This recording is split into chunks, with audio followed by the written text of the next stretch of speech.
মাহে রমজান সামনে, এবারের রমজানে টার্গেট নাও 30 দিনের রোজার মাধ্যমে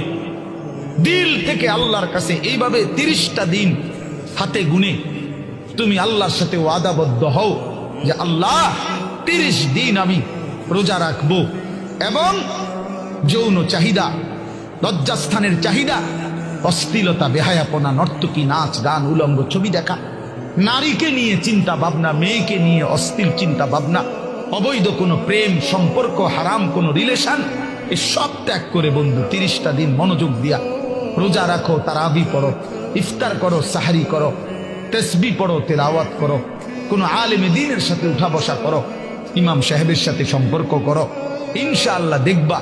আল্লাহ চাহে তো 30 দিনের মাথায় আল্লাহ বলেন লাআল্লাকুম তাত্তাকুন, আমি আল্লাহ ওয়াদা দিলাম মোমেন তোকে মুত্তাকি বানিয়ে দেব।